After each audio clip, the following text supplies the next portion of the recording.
Good morning, everyone. Consider this a 2-minute warning. Please grab a refreshment, grab a cinnamon bun, they're delicious, and take your seats. We're going to start the show in 2 minutes at 10 a.m. prompt. 2-minute warning, please grab your seats. I don't know if you have to board. No. Alan Abraham, welcome. Yeah, okay. We just put this in the papers over there. Yeah, gotcha. Put it on top. Right there, gotcha.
It's 10 a.m. The Goresbrook is awaiting us for brunch, so what do you say we get this show on the road? All right. Good morning, everyone, and welcome to many of you. Welcome back to the campus of St. Mary's University for today's Huskies Sport Hall of Fame Class of 2025 induction ceremony. My name's Alan April, and I'm the Communications Officer for the Department of Athletics, and I'm honored to be emceeing today's event. We begin today by recognizing that St. Mary's is in Mi'kma'ki, the ancestral and unceded territory of the Mi'kmaq people. This territory is covered by the treaties of peace and friendship, which established the rules for what was to be an ongoing relationship between nations. And we also acknowledge that people of African descent have called Nova Scotia home for over 400 years. We honor and offer gratitude to those ancestors of African descent who came before us to this land. All right, with that out of the way, it's time for the Huskies Hall of Fame induction ceremony.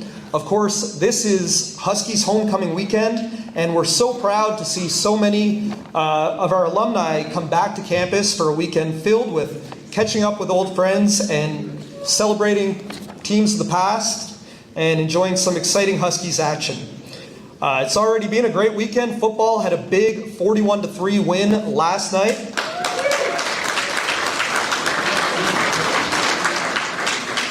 And our hockey teams take to the ice today for a home opener doubleheader. Women playing at 3, men playing at 7. Hope to see many of you at those games tonight.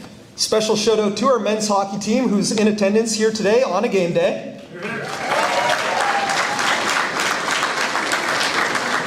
If Wednesday night's season opening win against Acadia is any indication, these guys are ready to go and they don't need too much more inspiration, but hopefully after you hear the stories today about the 2010 National Championship team, you'll have the inspiration you need heading into tonight and what's sure to be an exciting season. And then soccer will finish it off on Sunday with a doubleheader of their own. And most importantly, the weather has been great, which is never a guarantee for October in Nova Scotia. But it's really fitting that today we are celebrating Huskies men's hockey with this weekend's Hall of Fame induction. It's a bit of a full circle moment as this March, the Huskies will host the University Cup at the Scotiabank Centre. That's the Metro Centre for those of you who haven't been back to Halifax in the past few years. A lot's changed in 15 years, but don't worry, the Goresbrook is still here and they've been expecting your triumphant return later.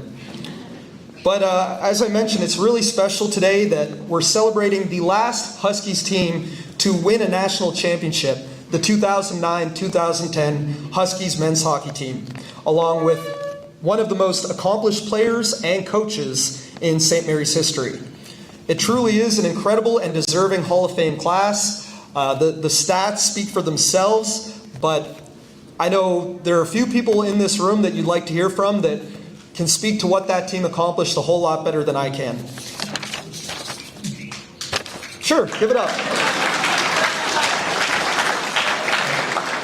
All right, we're going to get into some opening remarks shortly, and at this time I ask you all to join me in welcoming someone who is new to the campus, but already deeply engaged in what makes St. Mary's University so special.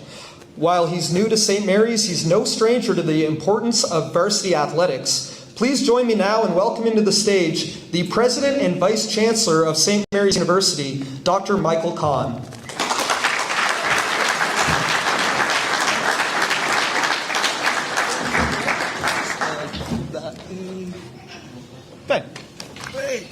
Thank you, Alan, and good morning, everyone. It's certainly a pleasure to see you all out here today, especially the families and young ones.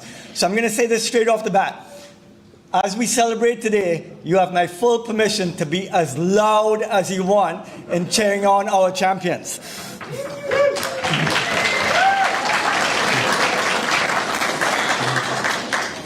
As Alan mentioned, I am new to St. Mary's.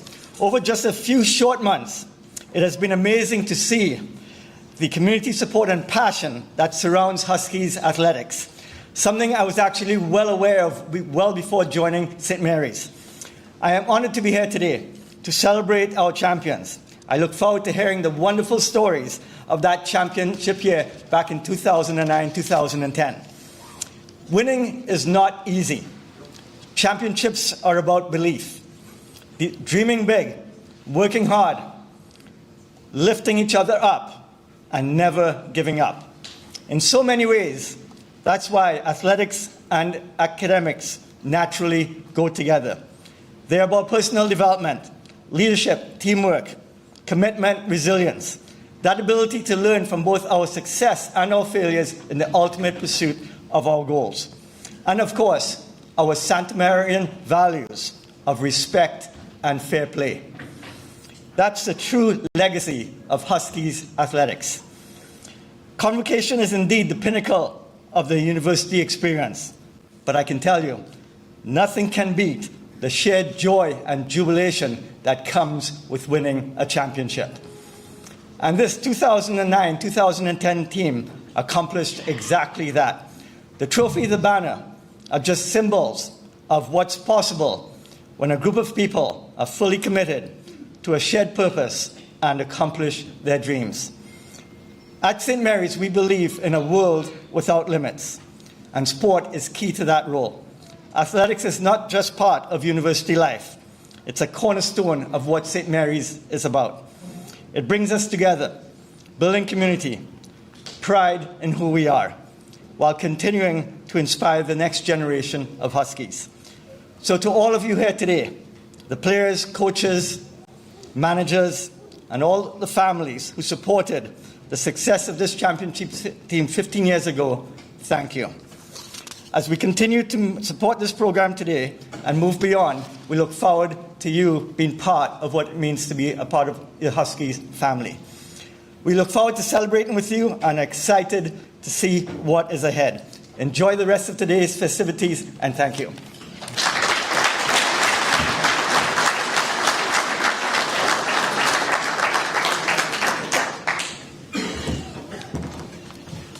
All right. Thank you so much, Dr. Khan, for attending and your continued support of Huskies athletics. We'd also like to thank Chair of the Board, Alan Abraham is here, as well as both Vice Presidents, Aaron Sargent Greenwood and Susan McDonald. Thank you for coming out here today for this great occasion.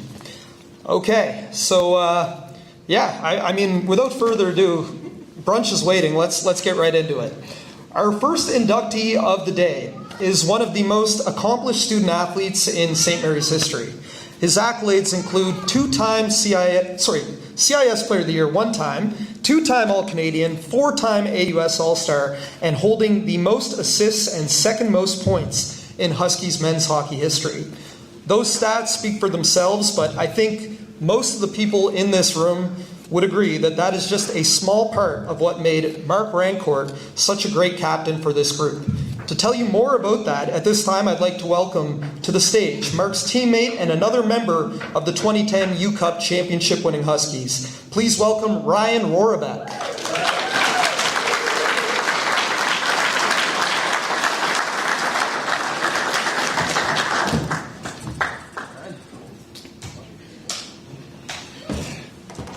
Good morning, everyone, and thank you for being here. My name is Ryan Rorabeck, former men's hockey player with the Huskies from 2006 to 2011.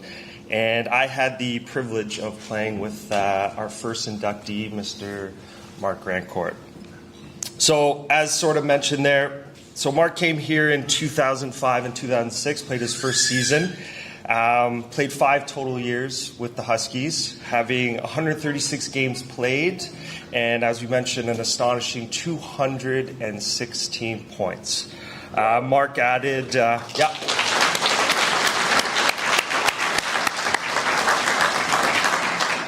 Mark added 24 playoff games and 34 playoff points, and of course led the way to the first national championship.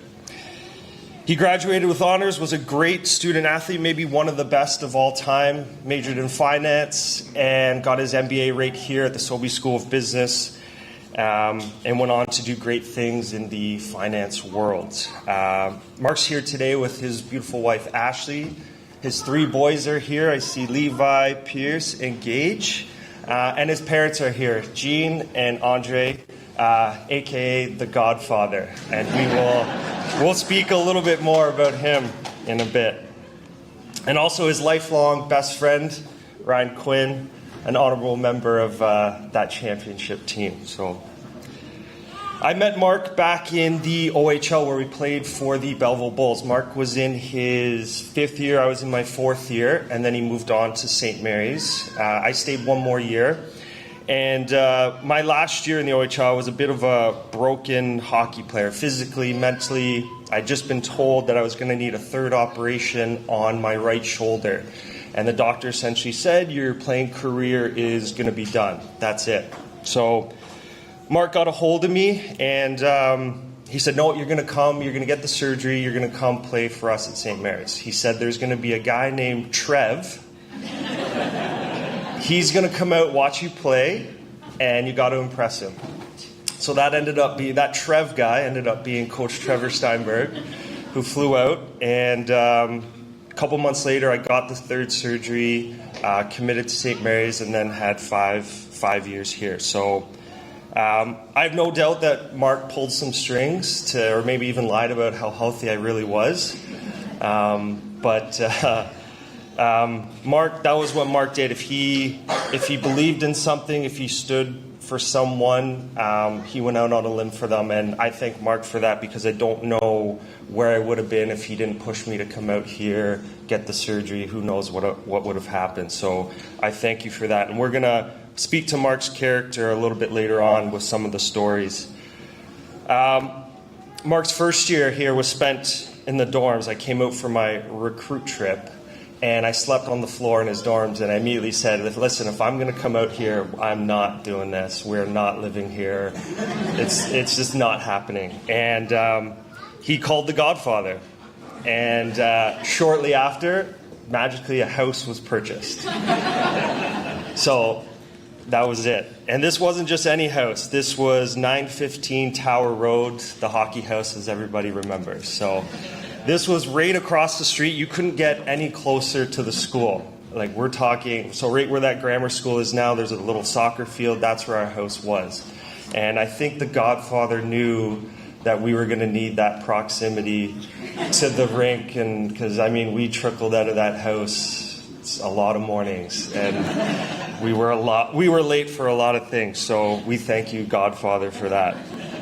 That house, as we know, meant a lot to the team, and I don't think there was a weekend where we didn't see a party. And I was talking to the Godfather. I don't think the front door ever had a lock on it. We don't know, because it was just open, and that's just how it was. So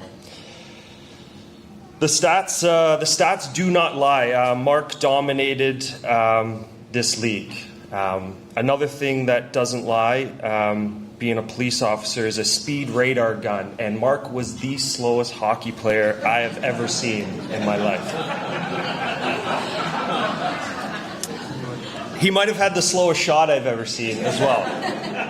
And I don't know how he did it, but Mark could analyze and calculate and see the game like nobody else could. That's just what he did. Where he saw a lack of his speed, he just said, well, I'll just bring the defender in closer, and then I'll bring another one in, and I'll just give it to the open guy. And he did that over and over. Nobody could protect the puck or draw a defender in like Mark could, and that is where he dominated.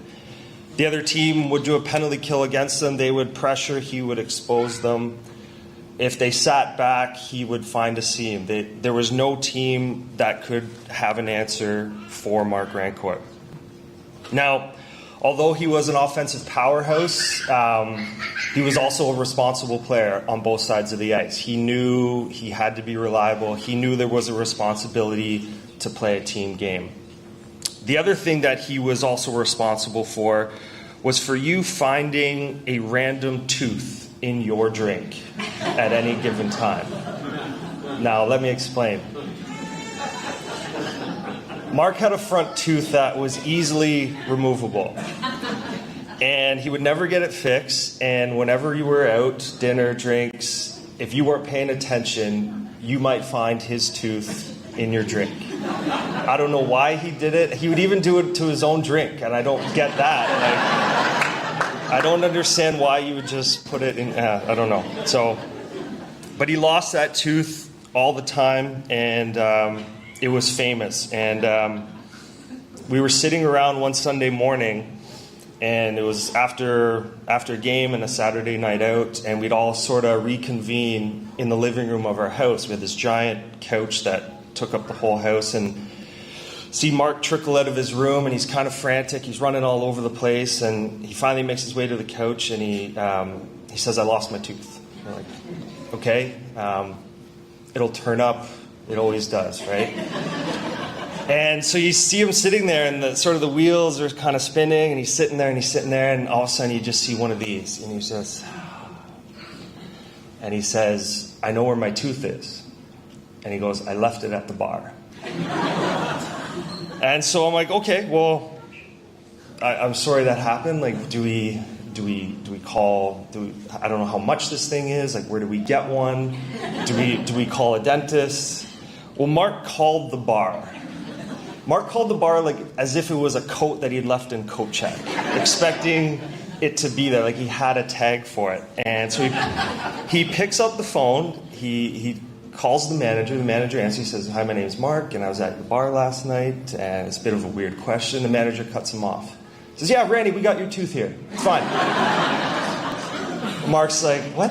And he's like, "Yeah, you were putting it in everybody's drink last night at the bar, and we found it. We set it aside for you, so it's here." So later on that afternoon, we went to the bar and we picked up Mark's tooth. So it was a famous tooth. But as special as that tooth was, Mark was special to everybody, and everybody in that dressing room, everybody in the organization. It's very cliche, but when you define a beauty in the hockey dictionary, that was Mark. Nobody did it better. Nobody had more fun doing it. Nobody drank more beers than Mark. Nobody scored more points than Mark. And nobody won a championship like Mark. So I'm honored to present our first inductee, Mr. Mark Rancourt.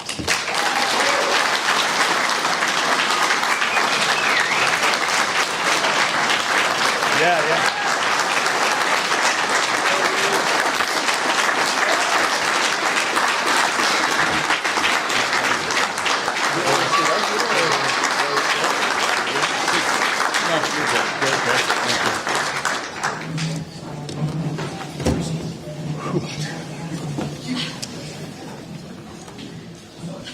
Thanks, Ryan. Yeah, that was good. I wasn't expecting a roast, but there it is. Thanks, everyone. It's awesome to see so many familiar faces here. I guess Steiny told me to set the bar low since I was going first, and he wants to look good at the end. And since we never really listened to him when we were playing for him, we're going to give him this one. I guess I'd like to start off by thanking everyone who played a part in making today happen. It's going to be very hard to mention all the names that contributed to our 2010 team success. So if I fail to mention you, please know that we valued you and we couldn't have done it without you. At the same time, I'd still like to say Freddie, Ernie, Chad, Ron, Kurt, Scotty, Lars, Wally, Macker, Kev, Joanne, and Murray, amongst many others. Thank you to St. Mary's, Dr. Kahn, for welcoming us. Obviously, Scott Gray and Tyler Nogler for making this day happen and pushing for it. We will, on behalf of the entire 2010 team, we will forever be grateful for today and everything that this great university has done for us. It truly is one of the best places to go to school in all of Canada.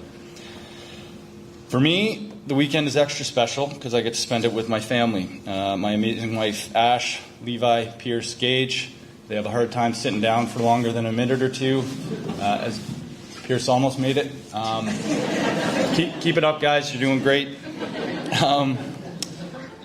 I'd also like to thank, obviously, my mom, my dad, and my sister, neither of whom had any interest in hockey until they allowed 6-year-old me to convince them to sign me up.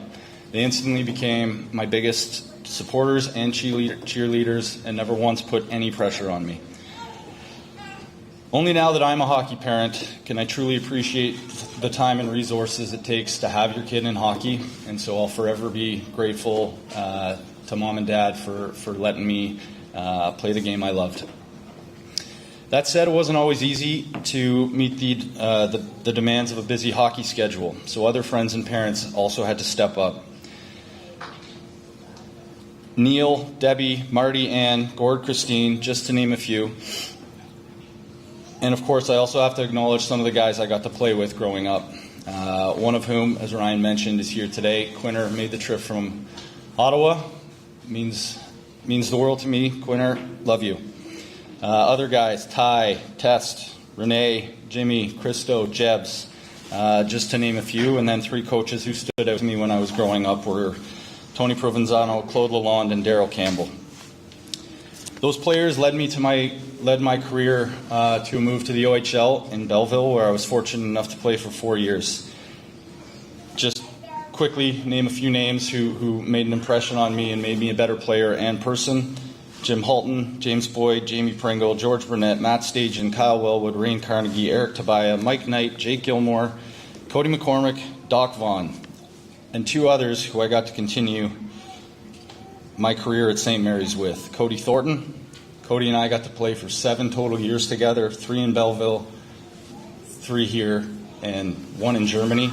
And he's one of my all-time best friends, and it's great to see him here today. There he is. Thanks for waving. And then, of course, Ryan Rohrbeck, who's such a good friend that he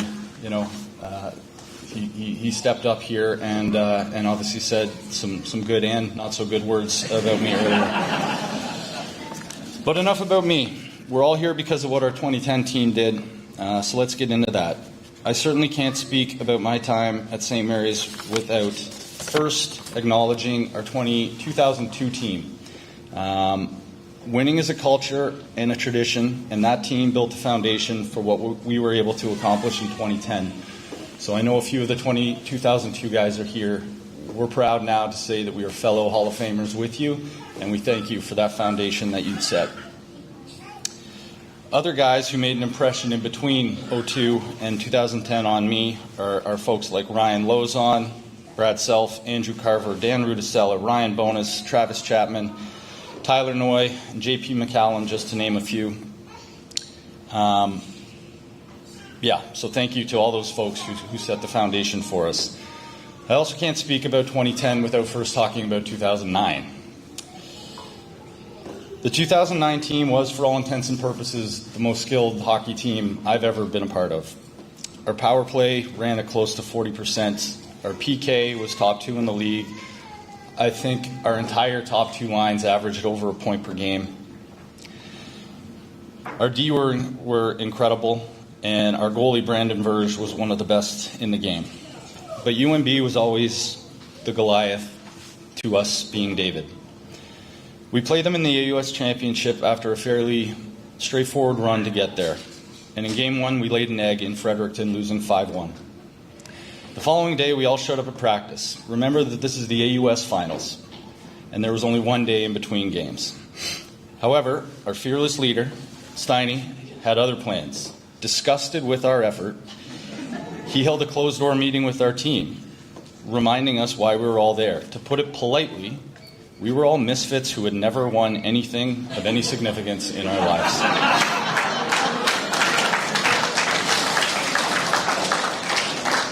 When his rant was over, 2 hours had gone by and we had missed our entire practice slot.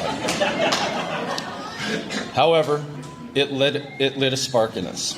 The next day, having not skated in 2 days, in the middle of a championship series, we beat UNB 3-2 at the Forum in a game where that score didn't reflect how well we played. We dominated that game. 2 days later, we traveled up to Fredericton again, laying what I can only describe as a thorough beating of Goliath in a comfortable 5-1 win. Steiny's plan had worked, his rant had worked, and we were now the best team in the country. That said, being the best was new to us. We were flying high, we were confident, and we were overconfident. Our cockiness outweighed our play, and after a comfortable win over McGill in our first game and needing to only lose the second game by 3 goals or less, it was a weird format back then, we went on to lose that game 7-2 when Western scored 5 unanswered goals on us in the third. This remains the most painful defeat in my, and I know a number of my teammates' careers. I don't know if we'll truly ever get over it. UNB would go on to easily beat Western in the national championship final, having never had to face the team that had completely dismantled them 10 days prior. But it also taught us a valuable lesson for the next year. On to 2010 and the real reason we're all here again. We welcomed a number of new players to our team for 2010.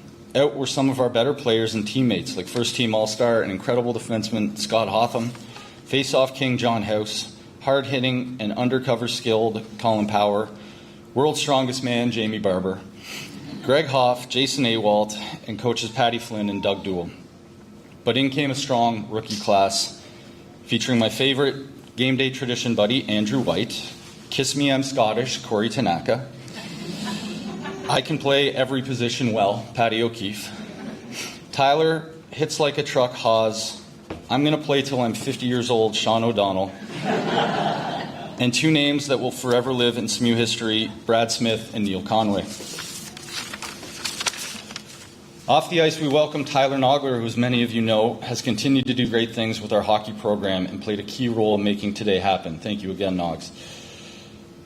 And while all of these individuals contributed, this part's going to be hard, guys, contributed hard to our team's success, the biggest thing our team needed that year, given how the previous year ended, was an injection of energy and positivity.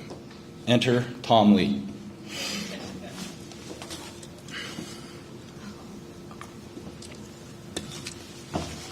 I recall meeting Tommy for the first time on the SMU football field as he met us, or prepared us to do a grueling workout before the season.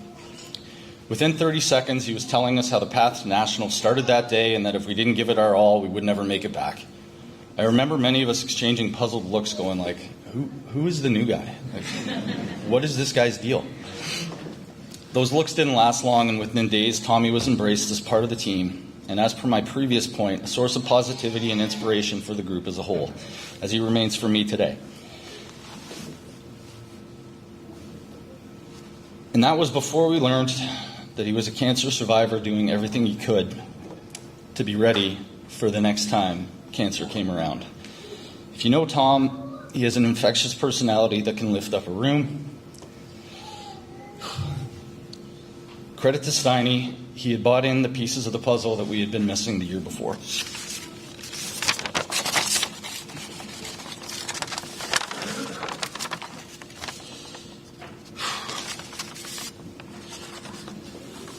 Okay.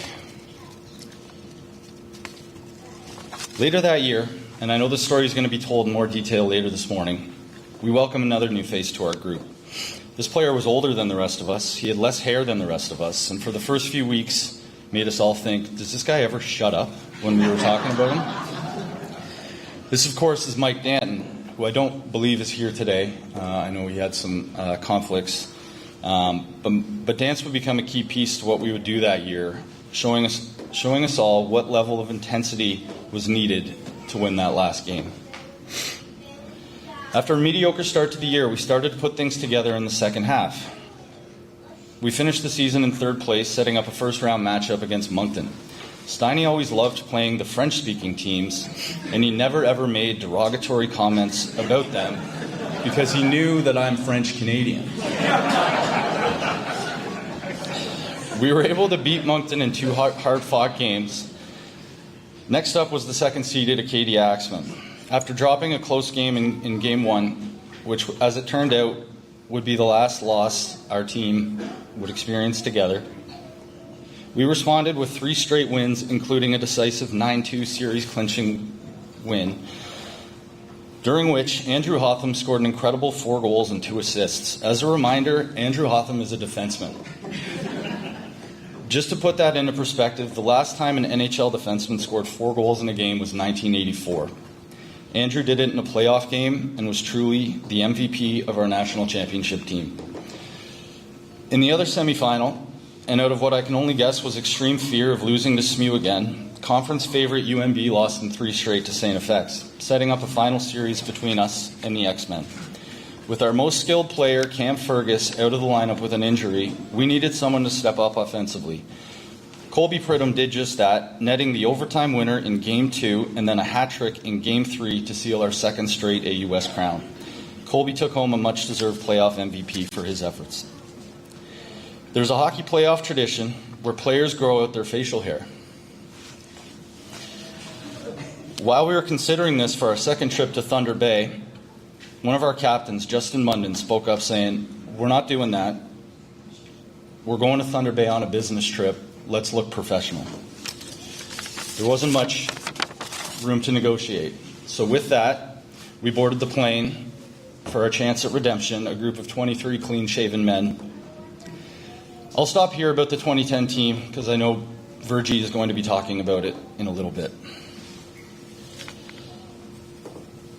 While I was fortunate to play with dozens of great players in my time here, I'd like to share some names of the guys I got to play with the most. Cody Thornton, Cam Fergus, Scott Hotham, Andrew Hotham, Dave McDonald, Kyle Doucette, Dan Rudisella, Colby Pridham. You guys are the main reason I'm standing here today. We had a lot of offensive success together, and you always made me look good by finishing up our plays or setting me up for tap-ins. This might sound weird, but I really miss playing hockey with you guys. It was the most fun I've had playing in my life. I also need to call out 5 other guys who are dear friends of mine, but also taught me a lot of what hard work, being a leader, and being a great teammate were all about. Justin Munden, Justin Wallingford, Chris Morrison, Scott Brophy, and Corey Chipman, who's unable to be here today. You guys truly embodies what it means to be a Husky, and it was a privilege playing with and learning from all of you for all those years. Now for the hardest part of my speech, where I have to say nice things about Steiny. Steiny was always looking to make us not only better hockey players, but better people. Academics and teaching were a big part of this. I recall a time where mid-practice, Steiny randomly blew his whistle, called all the players in, and asked us a very difficult math question. Fellas, if these pucks were cookies, how many cookies could Chad eat?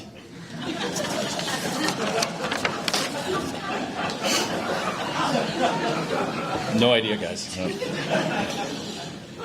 Or when he taught us a new trick play that he had conjured up over a glass of red wine the night before, I think.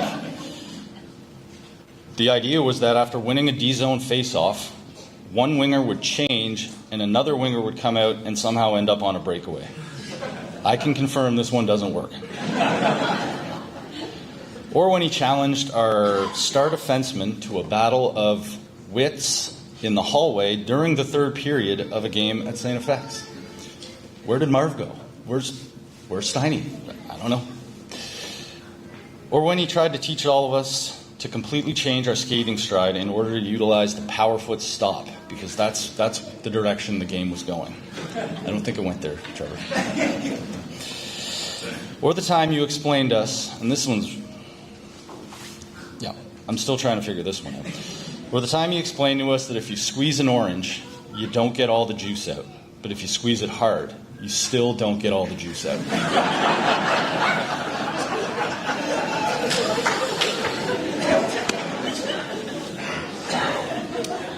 Trevor,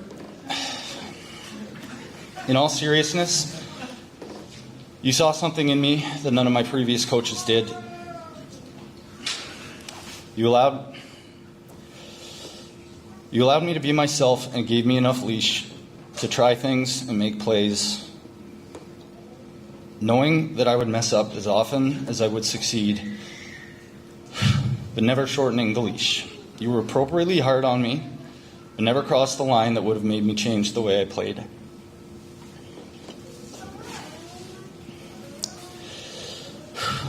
I would have not had the personal successes I had here without you.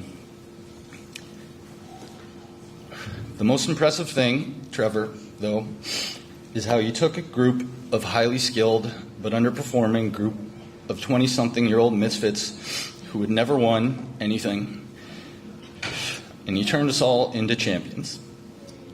And for that, we'll be forever grateful.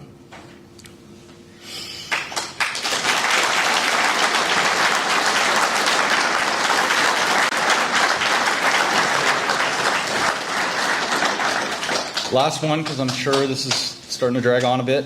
Quick message for my teammates. Fellas, it goes without saying that our team has a very special bond. We did everything together. We went to class together. We ate together. We laughed together. We worked together.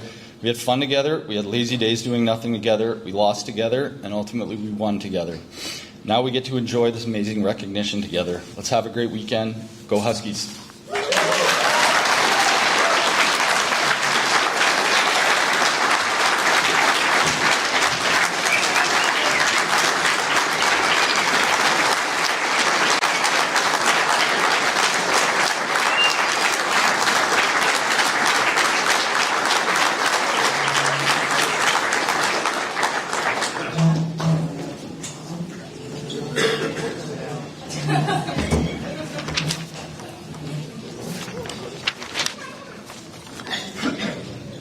Well, that was awesome. That's hard to follow. One more time, give it up for Ryan Rohrbeck and Mark Rancourt as well. Truly so special to have both of you with us here today, and Mark's whole family. It's a beautiful thing to see. All right, that appropriately brings us to the second inductee into the team category. I've already said a lot about it. You've heard a lot about it from Randy and Ryan, but it's been really cool over the past few weeks to learn a little bit more about the 2009-2010 season and everything that went into building that championship team. The way you guys were able to bounce back from a disappointing end to the previous year and come together for a common goal despite adversity and a bit of a media circus surrounding the team throughout the year at times. And then to go on to win 15 of the last 16 games of the season to win the national championship. But again, I wasn't there, so why am I telling you things that, when it comes to Huskies men's hockey, past or present, I think you guys know a lot better than I do, and certainly this next speaker does. At this time, I'd like to invite Huskies men's hockey head coach Tyler Nogler to the stage to introduce the induction of the 2009-2010 Huskies men's hockey team into the Huskies Sport Hall of Fame.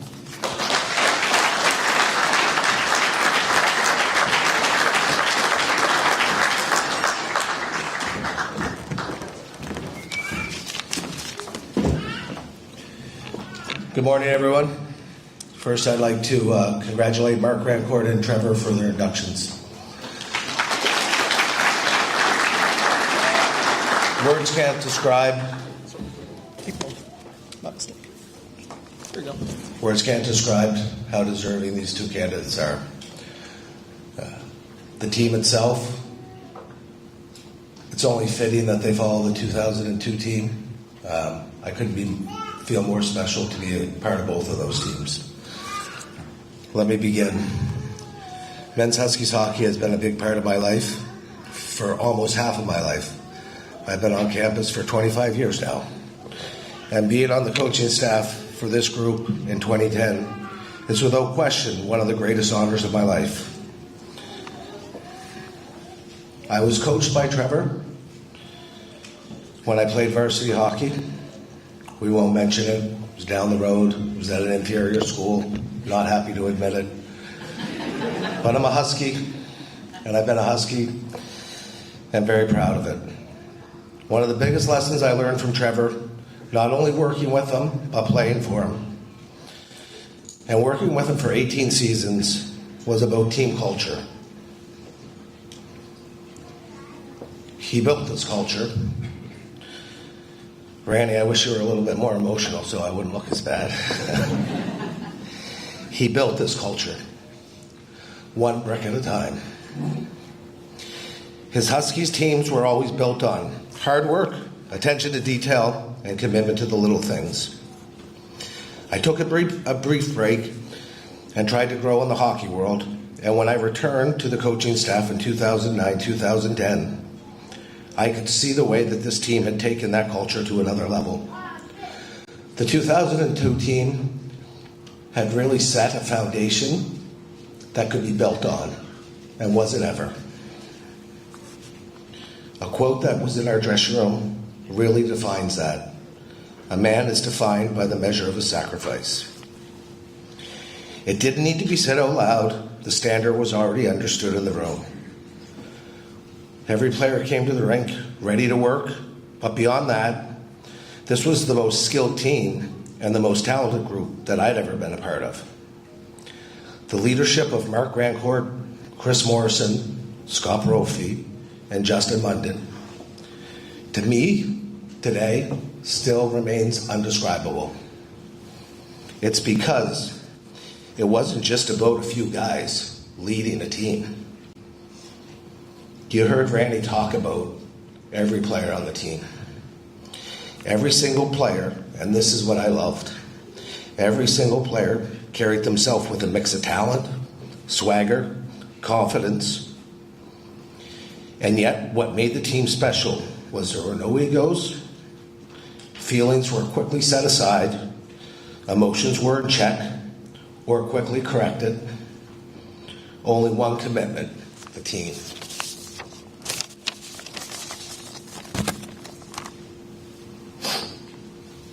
Coming back at being new, I do want to say special thanks to the guys on the back end. Andrew Merhoffen, Dave Biff McDonald, Tyler Cuddy Cuthbert, Chris Mo Morrison, Ryan Rorsey Rohrbeck, Justin Wally Wallingford, and Patty O'Keefe. Coaching you 7 guys, being a part of your pre-game rituals, and seeing the way you prepared and carried yourselves, that's something I'll never forget. To be a part of that group on the back end was truly special. It's something I often think about with a lot of pride. These young men, as Mark said, had a job to do. I always like to try to name something before I begin. So in our team, every day before a game, we have a message. So the message I still had a hard time to put together for this speech. And it was said last night by the Godfather, and it was recognized today. These men had a job to do. It was a business meeting.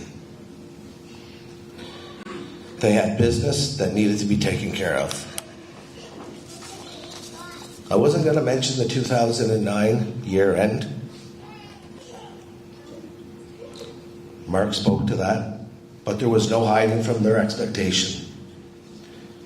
Kenny Chesney reminded them every pregame. The script was written, the chapters unfolded. There was a mission. No second chances, no second guessing, no second place. AUS title, CIS championship. And the way that this group embraced that, the way they played for each other, there was no doubt in my mind how the story would end. But heading into a national championship game against the Alberta Golden Bears, the powerhouse of the West, there was no hesitation. The morning of the game, as usual, there was great preparation and focus that was experienced all year. Although still unknown, this was the day the Huskies were going to be national championships. Even going down 1-0, there was no panic, no quit, no doubt.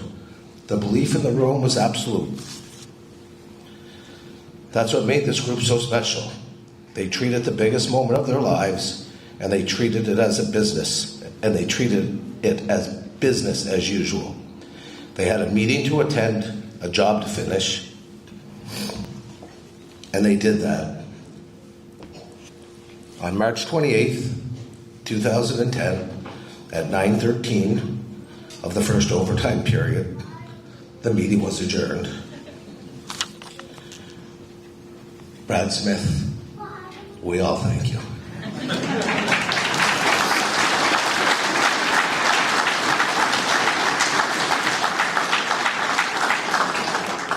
As I stand here today, I remind our players daily of the work ethic, the leadership, the brotherhood, and the culture that we're measured by every day, every single day from the start of 1997. It's not an easy culture, but it's attainable. So congratulations to the 2010 Huskies on your Hall of Fame induction. You earned this with your focus, your leadership, your brotherhood, and your commitments to taking care of business. You set the culture. You continue to engrave the culture for every Huskies team that have come after you. You built on it. You built on what was provided before you. And we today will continue every day to build on that culture. You showed the country that year that Huskies hockey, what Huskies hockey was all about. You showed that when business needed to be taken care of, you handled it better than anyone. And today, we don't just celebrate what you accomplished, We remind every team that follows in your footsteps. The culture was set. Congratulations, gentlemen. You are national champions and Hall of Famers forever. Congratulations.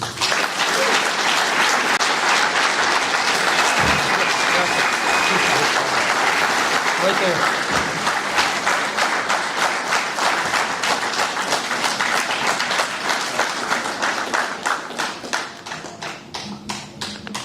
That was awesome. Thank you, Tyler.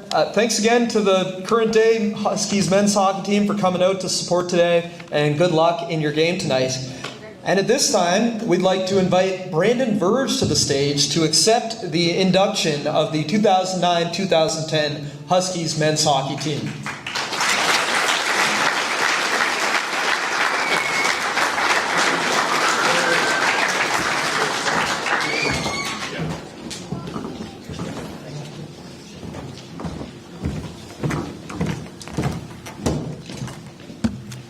All right. Thanks, Nogs. Good morning, everyone. For those of you who don't know me, my name is Brandon Verge, perhaps better known during my time here at SMU as Vergie. I was asked to speak on behalf of the 2010 St. Mary's Huskies men's hockey team, and I am confident I speak for everyone when I say we are deeply, deeply honored. Thank you. We would like to thank St. Mary's University, the athletic department, the Hall of Fame committee, and Scott Nodden. Without Scott, at least a full line wouldn't have been eligible to play that year.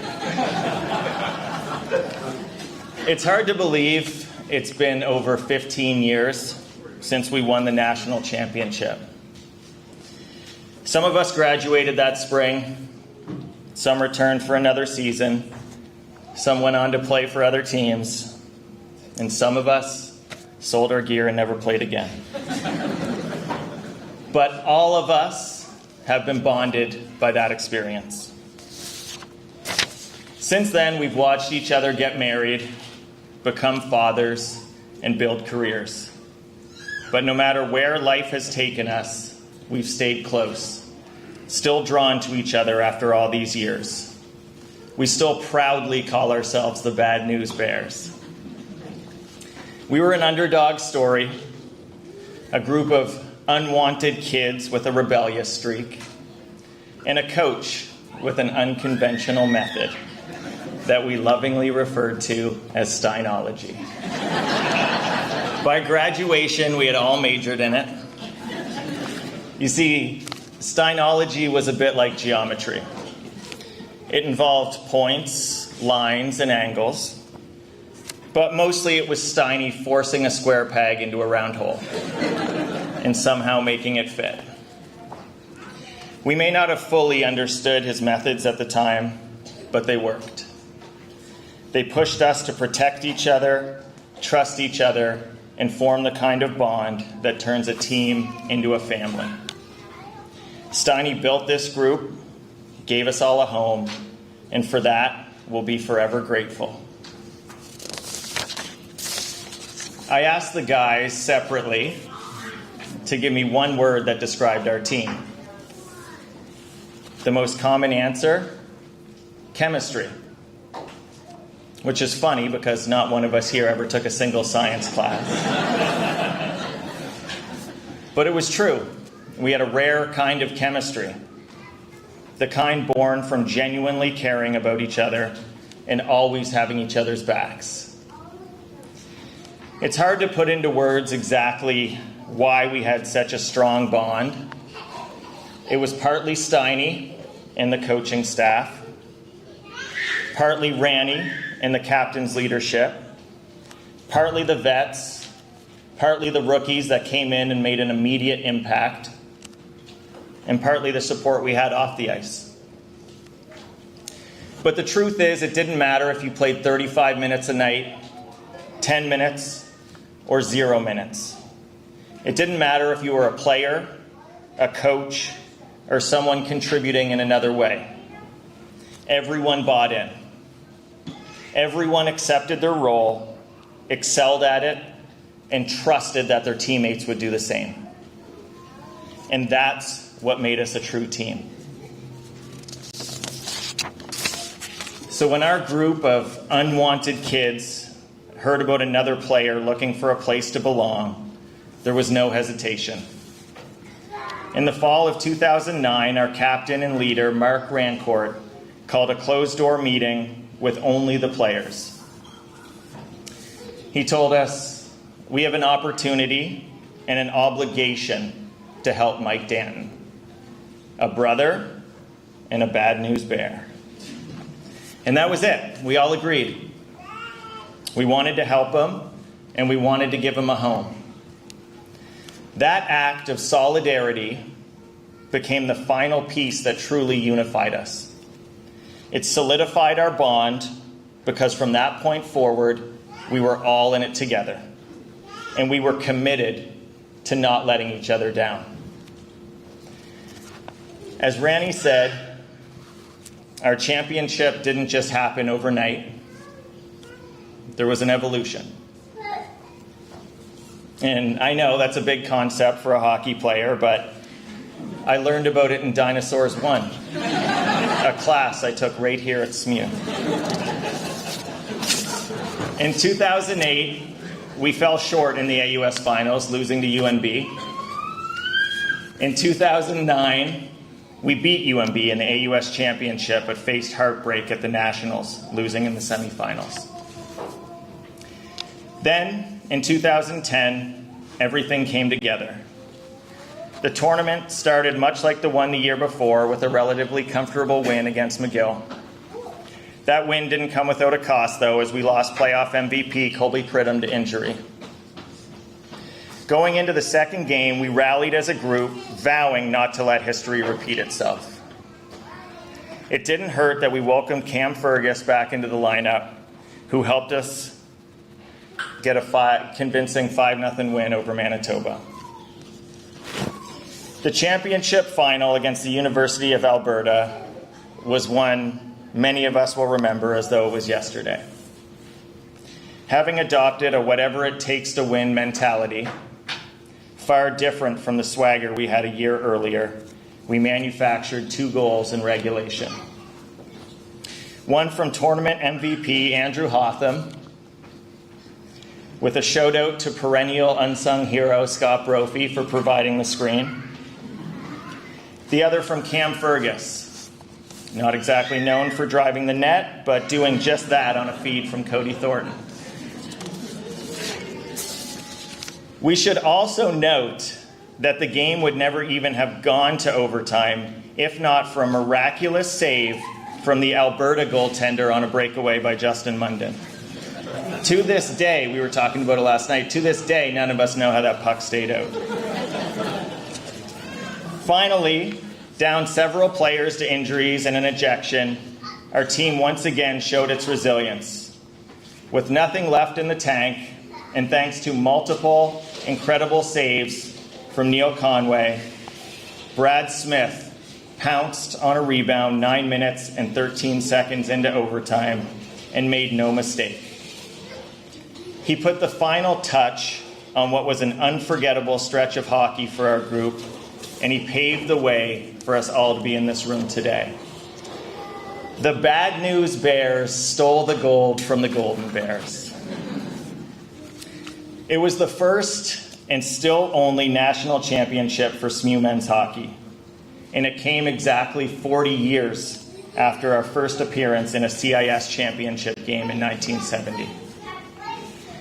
Our story of how we became national champions was a story of redemption, of second chances, and of belonging. So on behalf of every player, I want to say thank you to St. Mary's University, the athletic department, and the Hall of Fame committee for giving us a home and now a place in your history forever. Go Huskies.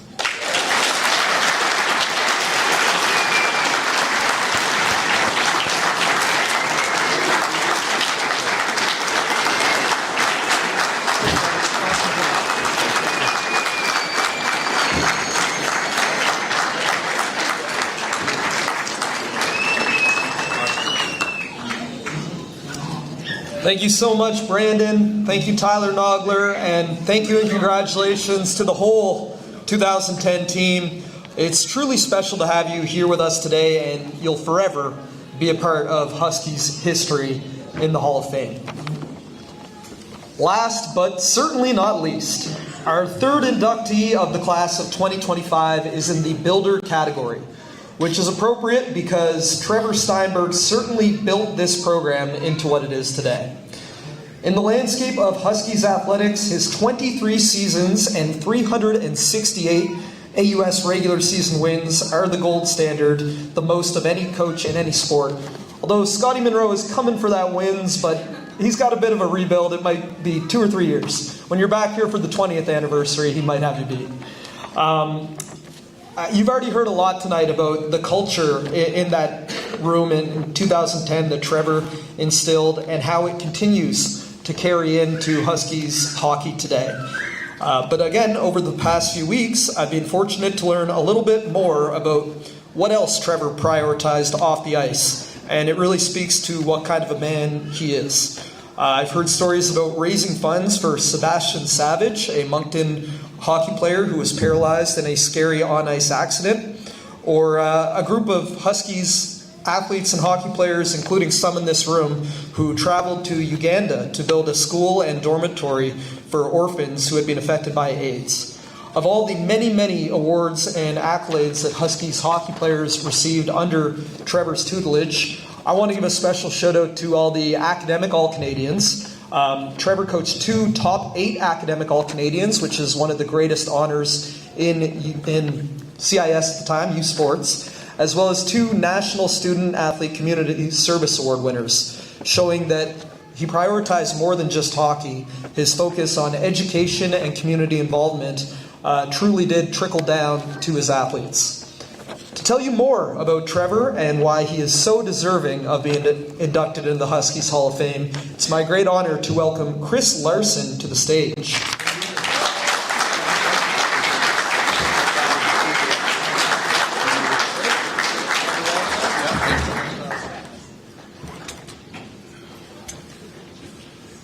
Steiny, you get to come up next with one of these too. Thank you, Alan. It's truly an honor for me to be here today, and I mean that. Everybody says it when they have an opportunity like this, but it's truly an honor. I have a few scripted notes here, and I might even stick to them, so bear with me.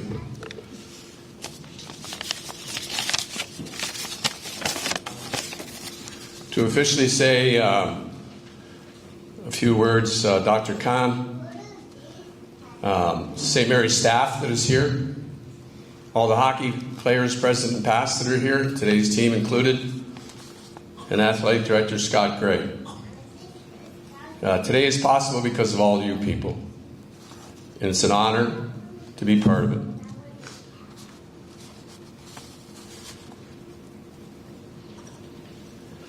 Before I go too much further, I'd like to honor one person that's also in this room, that paved the road that led to 23 years of Trevor Steinberg.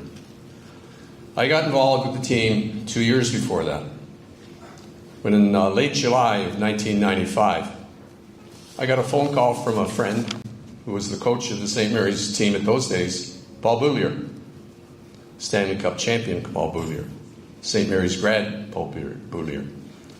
He asked me if I'd be interested in joining his staff for the upcoming season. I'd been away from the game for 22 years. Perhaps like Virgie said, after I hung him up, I didn't sell him, but I basically never put the gear back on, except for a few beer league games. But the opportunity to do that didn't take a lot for me to make up my mind to join Paul and Dean Decision behind the bench, and I see Dean is here today, rekindled in me my love for the game.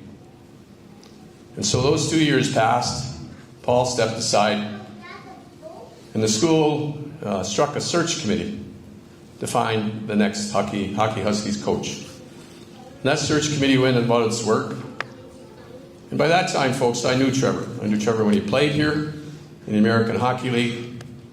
We drank far too many shooters at Cheers in those days, and created a friendship. After he retired after 9 years of professional hockey, he retired to Halifax and the friendship was renewed. And at that time, after having been an assistant coach at Dal, he was head coach of a junior A team at Hants. And somehow he and I got into the conversation. I think he probably asked me, or maybe I brought it to him, Steiny, you ought to have a look at this opportunity. This is a perfect scenario for you to stay in Halifax, to work in hockey, and make a difference. So eventually Trevor decided to apply. And the selection committee went through its process, and they selected a candidate whose name was not Trevor. And the athletic director in those days, Larry Utek, God rest his soul, called Trevor on a Thursday and gave him the news that unfortunately he was not the successful candidate. So we held a pity party for him that night, blew the doors off it. Our buddy had not gotten the job that he really wanted. Well, when the selection committee took the successful candidate's name to President Ken Osmond said, that man will never coach hockey Huskies. So they were asked, who is the next best candidate that you have in the selection? It was Trevor. So Saturday morning, remembering the Thursday, he just been told he didn't have the job.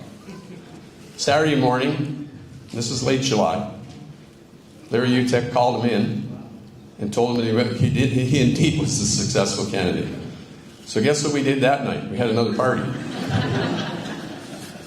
So it's the pity party and the congratulations party all in 3 days.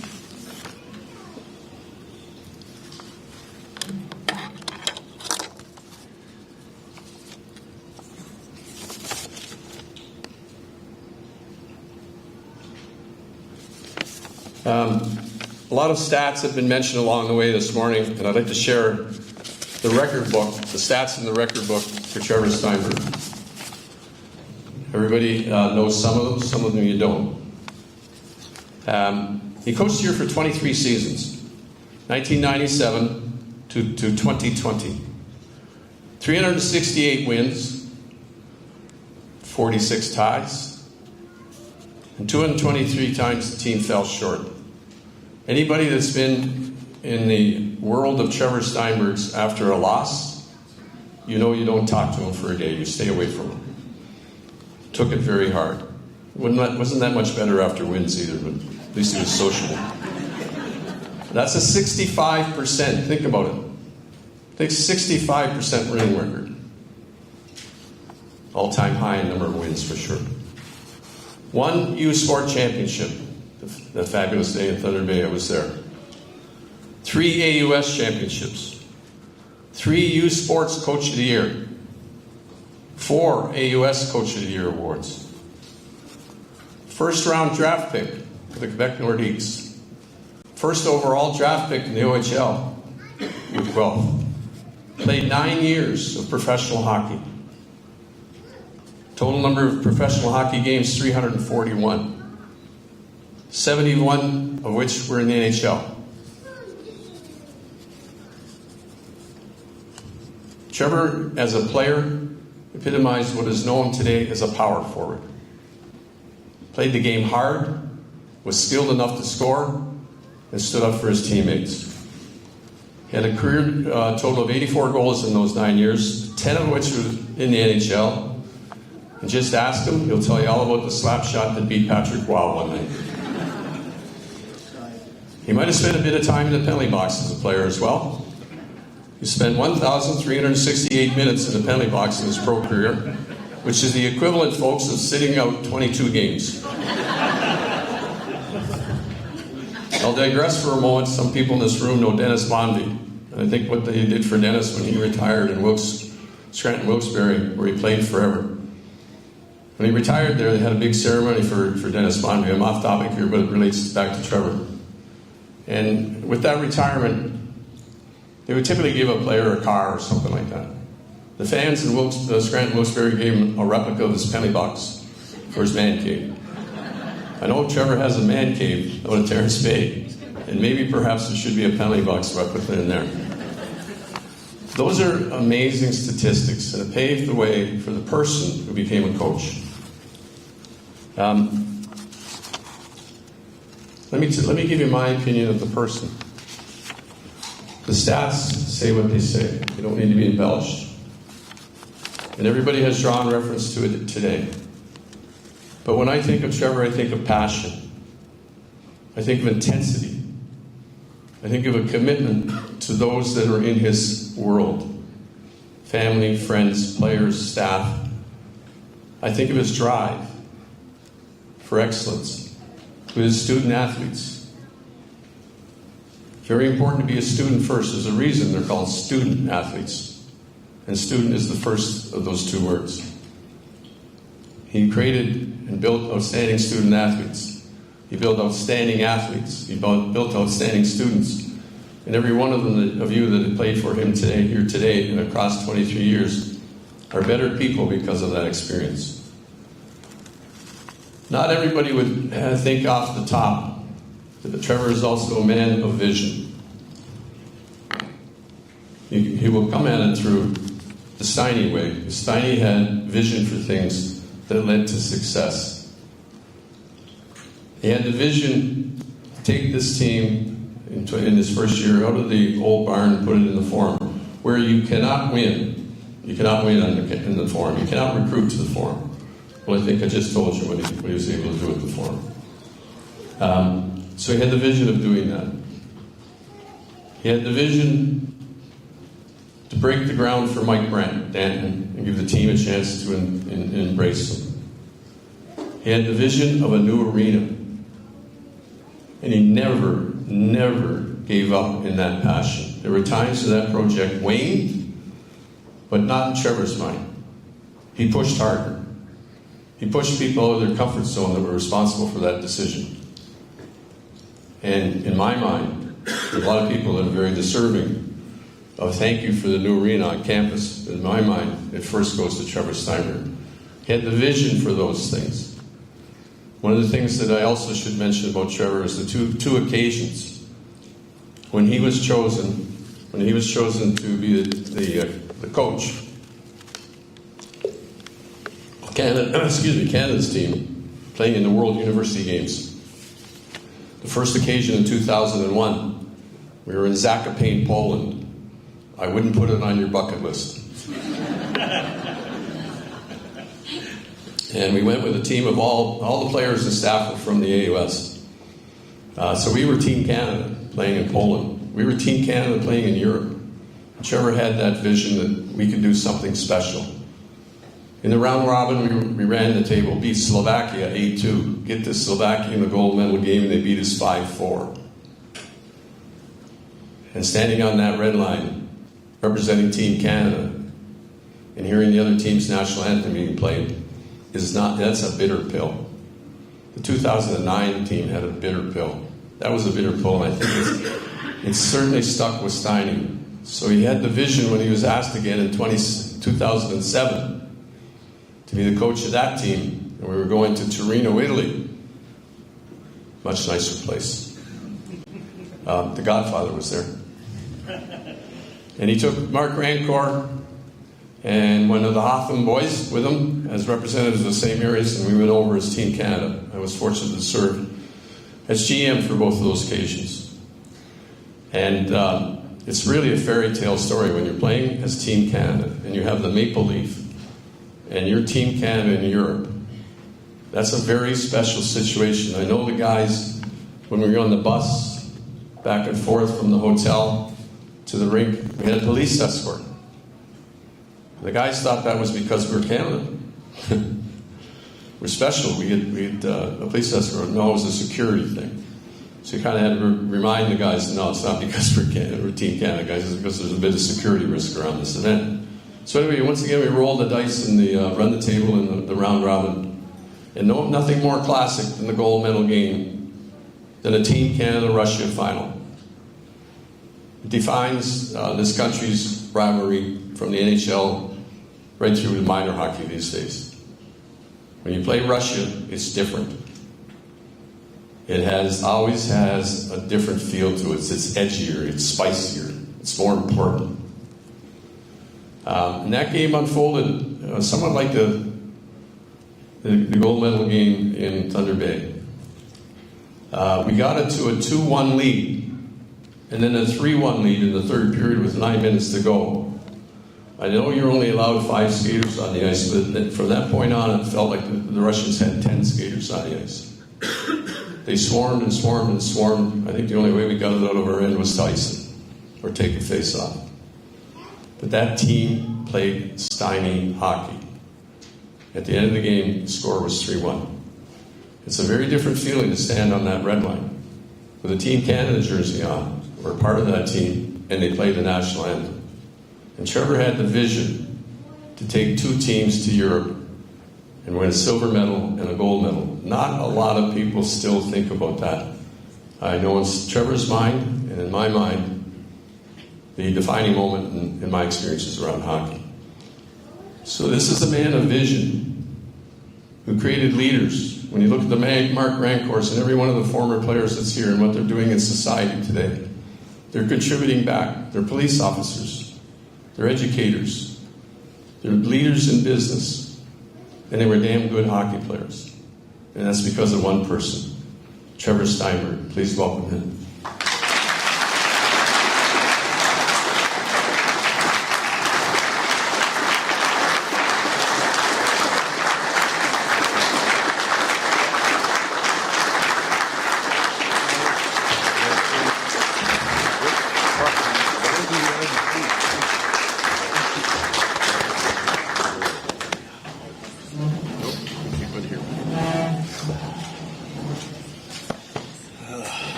Hey. Give me my cane. Jeez, they're the same. 2-for-1 deal. Jeez. Guess who had that deal?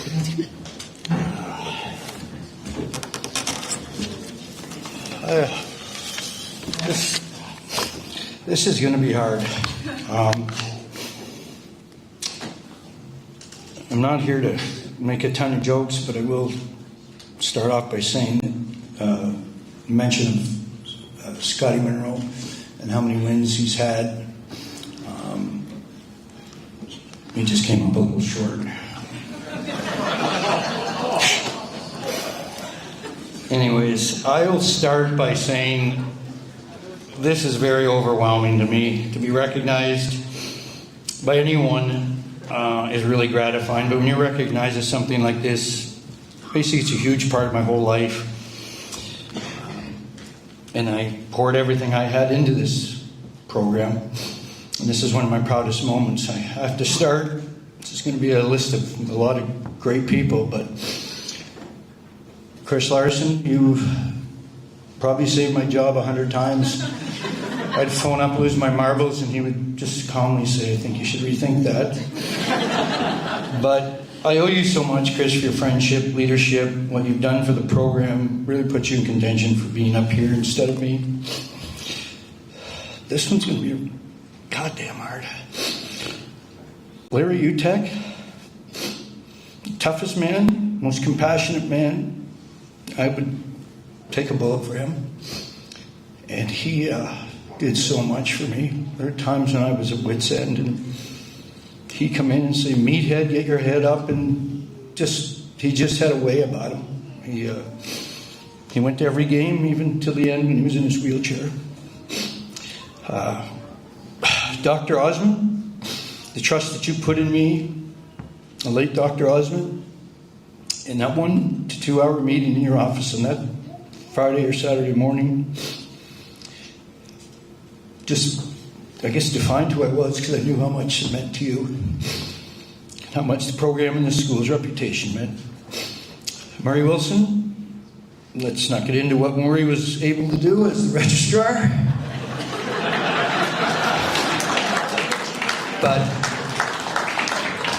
I've never seen a man so connected. The whole history of every athlete and probably every student he still talks to, and that's awesome.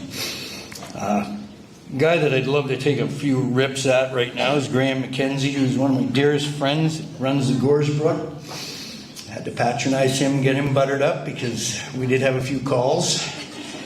but he honestly was a leader to the guys. He still to this day is with everybody, and I hear from him every morning when I wake up. I get a TikTok, and I'm more than happy to share the horrible TikToks he sends me. But I'd also like to thank the ADs. I was not easy to work with, I can tell you that, and I know that. I don't necessarily mean that in a humorous way. I lost my spot here, but obviously there's Larry, Kathy Mullane, Steve Sardi, Kevin Ace Downey with the Triple Crown, and 216 with 3 sports getting the bronze, Doc Murphy. I don't want to forget Roy Clement, old English coach that he wouldn't even talk to me for the first year. He thought I was too young for the job, and next thing I know, he was bringing me in gifts of old English soccer shirts and stuff. But what a guy he was. And again, he really did help me. You know, his experience with coaching and ups and downs and so forth. Scott Gray arriving here in 2017, house on fire a little bit, and finding a way to right the ship. And during those times is still pushing for athletics to keep it successful. I really do like the fight in you, Scott. I really do. Keep it up and push, just like you always do. To the other coaches, Blake, Quack, Steve Samara, Jonas, Scotty, Stuart, Chris Larad, the lunches and the time we spent is incredible, you know. I'd pour my heart out to these guys and tell them how frustrated I was and I didn't want to coach anymore, and they didn't listen one bit. They just laughed and made me pay for lunch.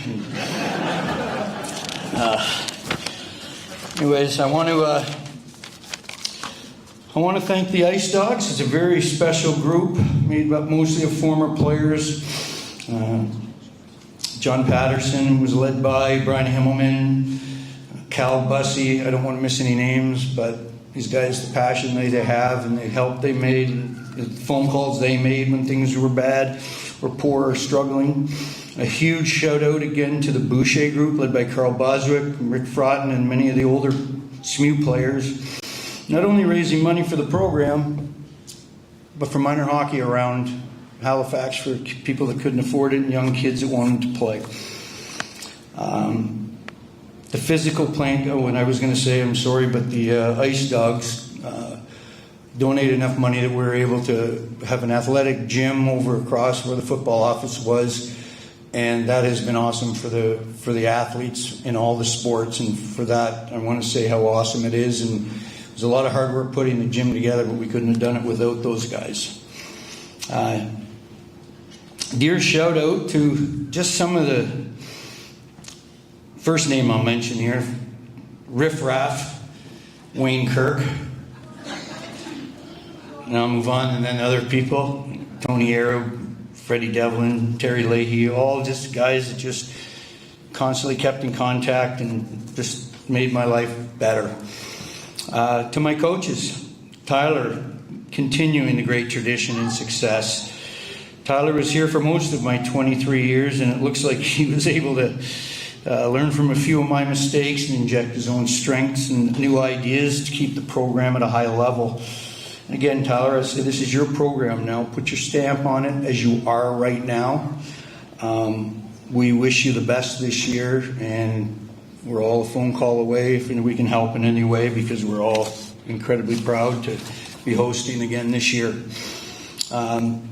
Tom Lee, again, he could be up here as well.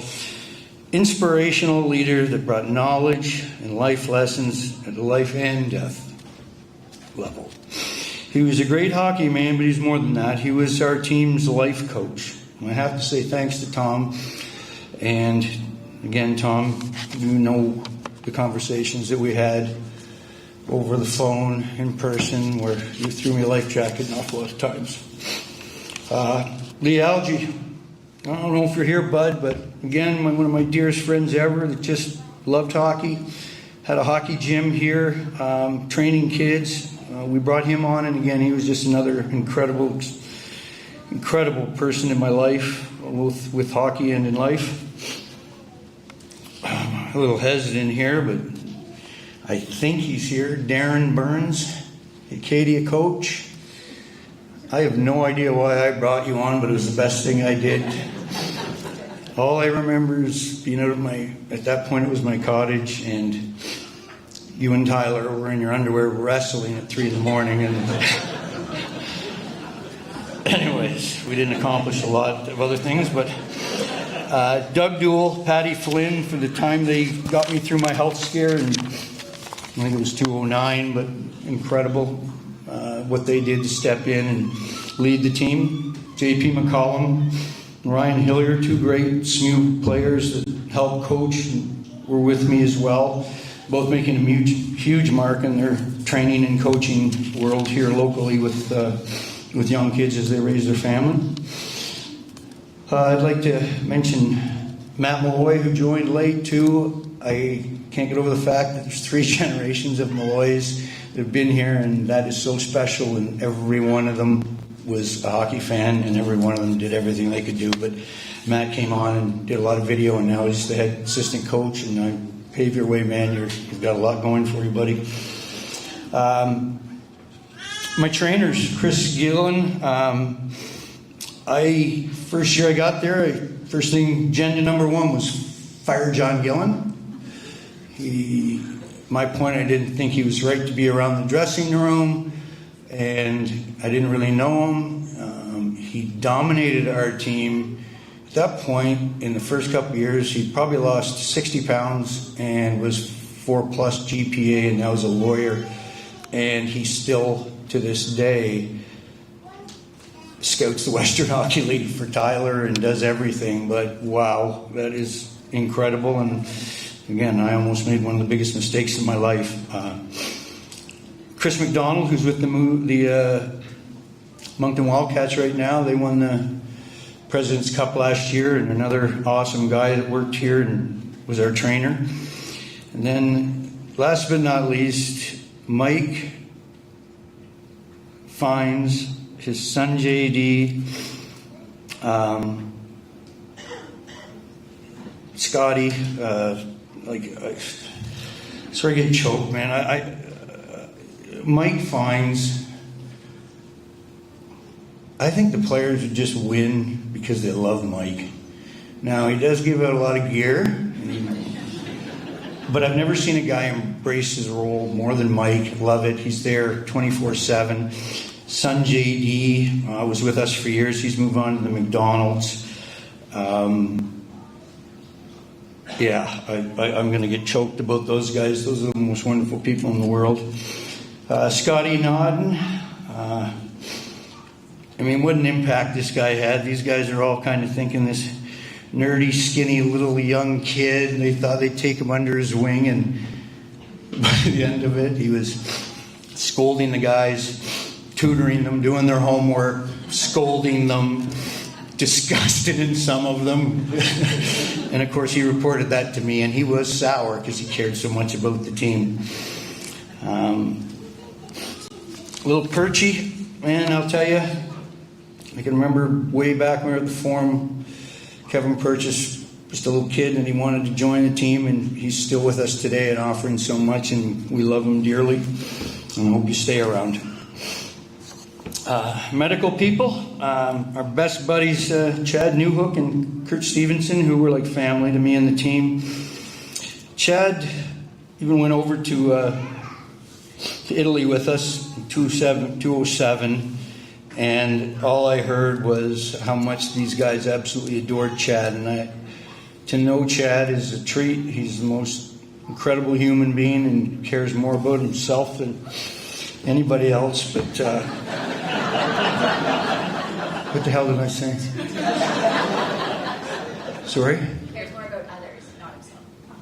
Yeah.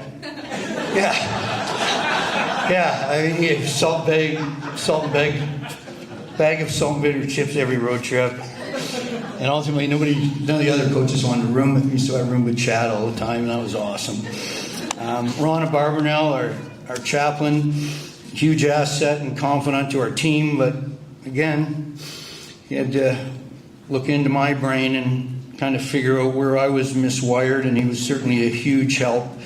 And he was the one responsible for this program through the Ice Dogs and so forth to send these kids to these countries that needed help. And we did that, and it was led by Ron, and he's still with the hockey team today, and he's a huge help. To my captains, starting out with Bobby McIsaac, Jimmy Midgley, God bless Midge, came here my second year. Can't get rid of him. He's been in the NHL. He's now coaching the women's pro team in Toronto with former SMU player Troy Ryan. Both of them are kicking ass, and they are too unbelievable. I still, like Mitch, you don't have to call me every second day, but it's nice. Troy Ryan, Jimmy.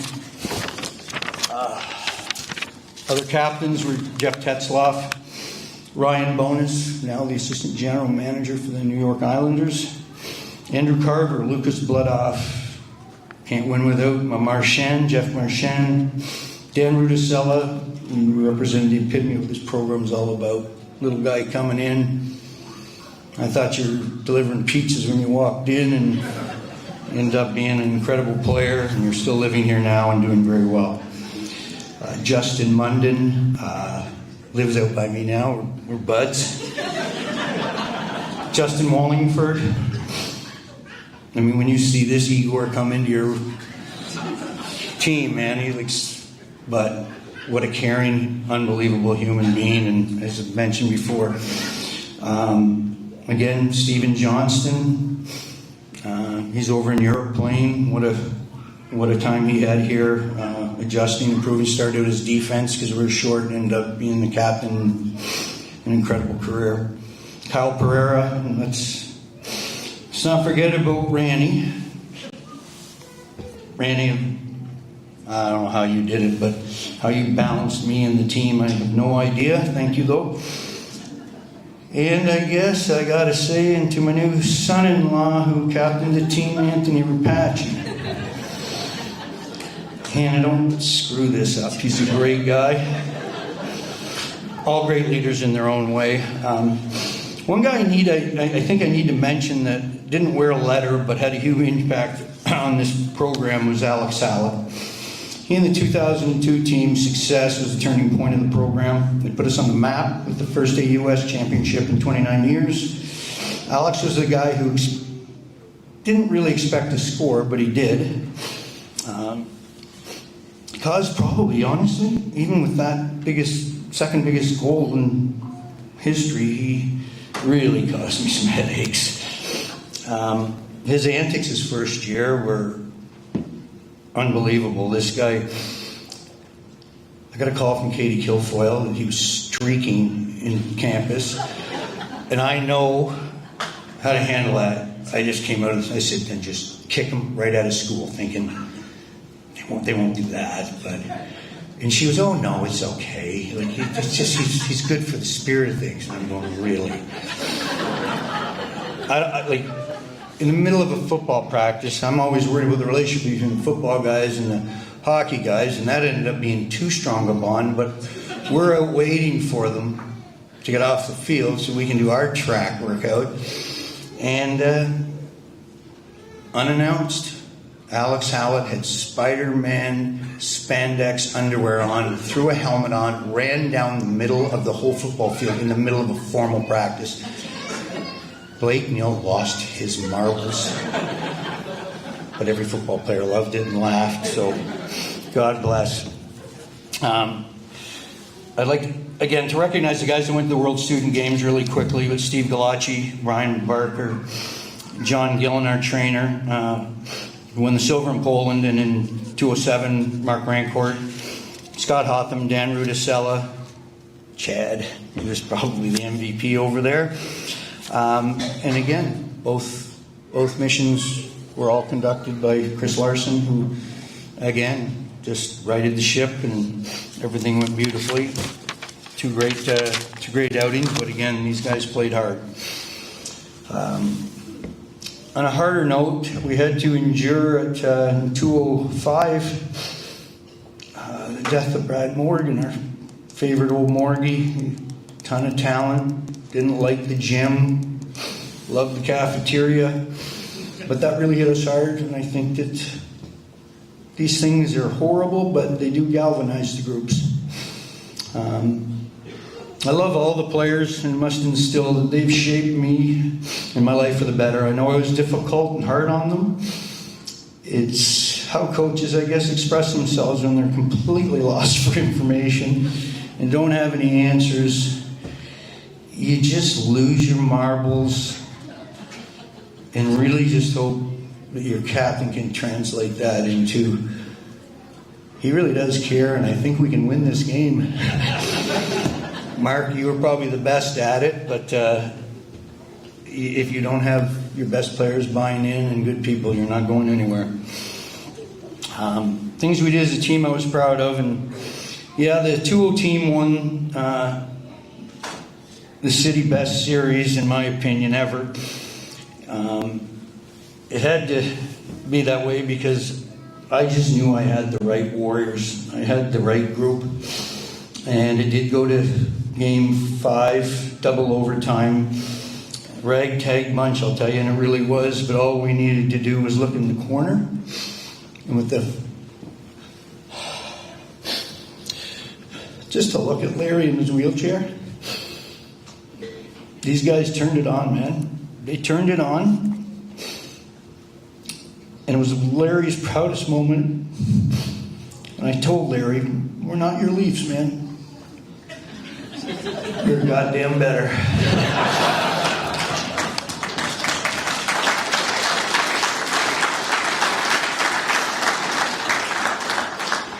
I have to mention a few things that are important to me.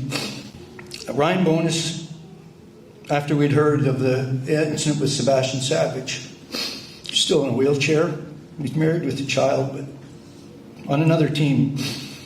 And he led this, and we raised $24,000. And I don't want to dump on other schools, but other schools have filled rinks. And we didn't. We raised $24,000 for him. I still keep in contact with him. He's a wonderful kid, and he's positive, but he'll never forget that.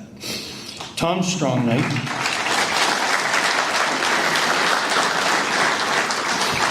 Tom's strong night, where the city supported this wonderful man.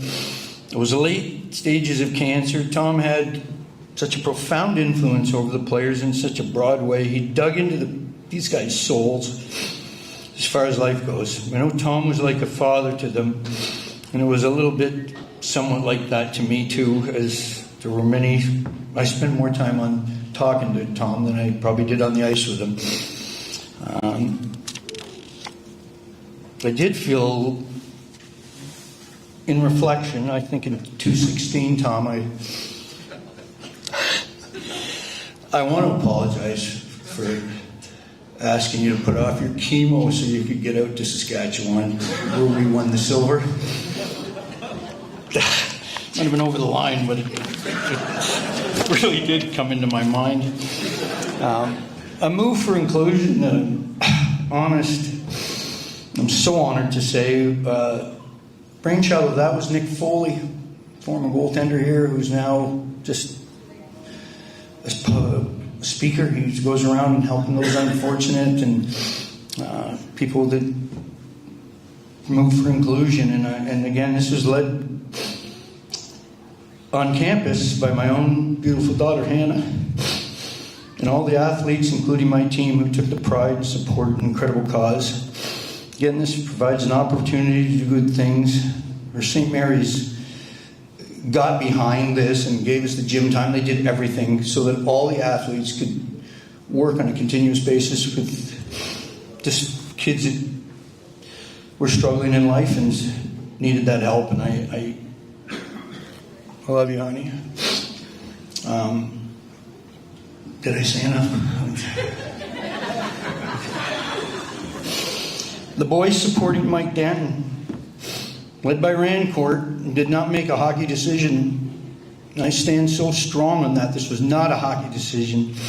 They made a life decision led by Randy that showed compassion, forgiveness, and an opportunity for a second chance, something that everybody in this world deserves. I was in front of the cameras and everybody, and there was risk, I get it, but deep down I didn't think there was any risk. But everybody thought that Trevor's bringing this guy in, and I said no, right off the bat, because I was protecting my image, everything that I thought that I was building here. I got thinking, oh God, we don't want that. But when your captain comes to you and says they want to do this, and it never mentioned hockey, and it was. And I guess my dad, my dad was a senior member of the National Pro Board. He dealt with every convict in his time in Canada that was bad. But he was also an ordained minister. And when I told my dad about this and that I'd said no, he was quick to remind me that that's not how I was raised. I was raised for rehabilitation, second chances. So when Randy led that back, I had to do some looking in the mirror because it was me on the pedestal. I didn't make the decision. The team did. God bless my dad who passed. I think he's like every dad, man. They don't have any idea what they're talking about until they're gone.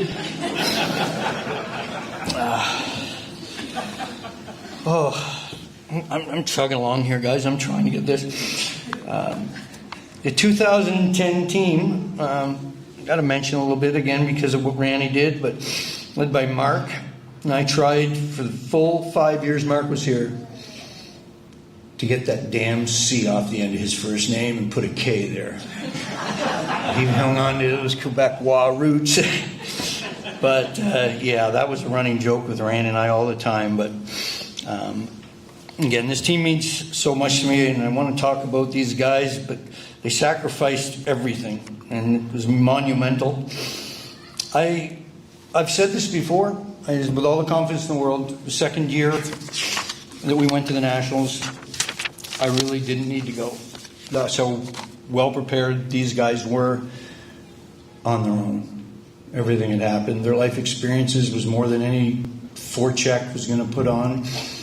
And I still watch those tapes, and I watch the Alberta game, and it was awesome. But the Manitoba game, we mopped the floor with those guys, and they're supposed to be the big Western guys. The coach actually said he didn't think that we had any rules down here. We were so physical and played so well, and I couldn't be any more proud of the guys. So, anyways, and again, I feel like I'm getting all the attention here with these players. Made me look good on and off the ice. They didn't always do the great off the ice. They were a bit of a problem, but certainly pales in comparison to. But I certainly learned more of the 23 years than any of them did. I really just didn't want them to make the same mistakes I did. And other than maybe Larson, probably doesn't know I was a handful when I was playing. I like to have a lot of fun, and I was a bit of a cowboy. But when you get a job like this, it has so much responsibility. You realize then that it's over, and you're here to leave a reputation. I never thought of leaving a legacy, but I certainly thought of leaving a reputation. I didn't want it to be a bad one. They humbled me and hated me at times, but as I always said, I don't treat you any different than I do my own kids. Hannah, you were an angel. Matt was a little harder to work with. I don't need to get into specifics, but let's just say Matt witnessed things my players say that may have scarred him. He just got caught in the room where I lost my marbles and I didn't see him. But my whole family benefited from St. Mary's and the SMU hockey team. The boys taught Matt tons of stuff. He was 12, he was chewing tobacco, swearing, over-aggressive play.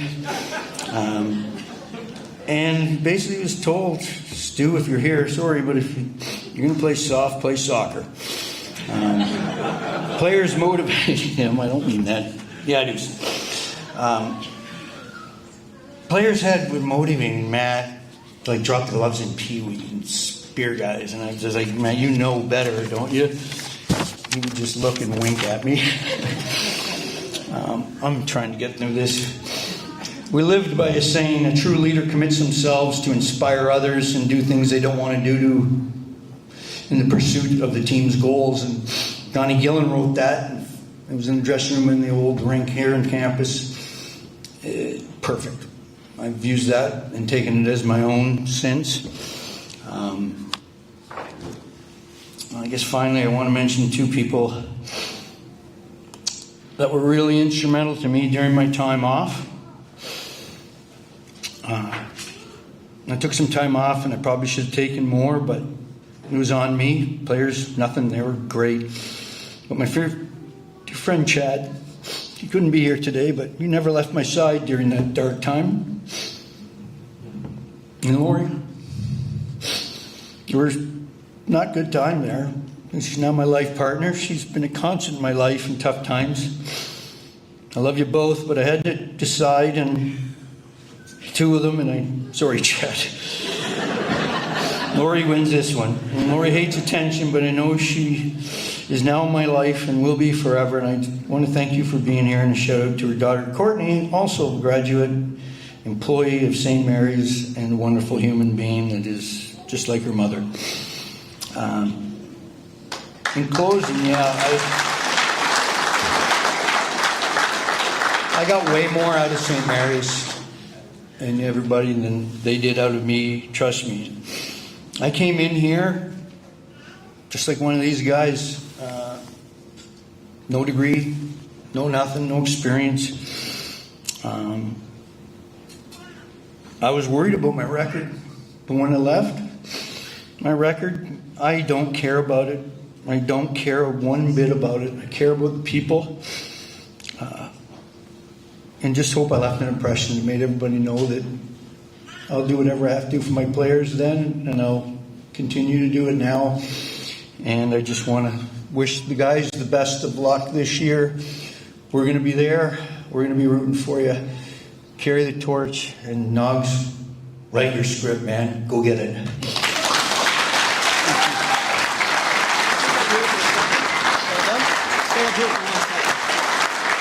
I do have.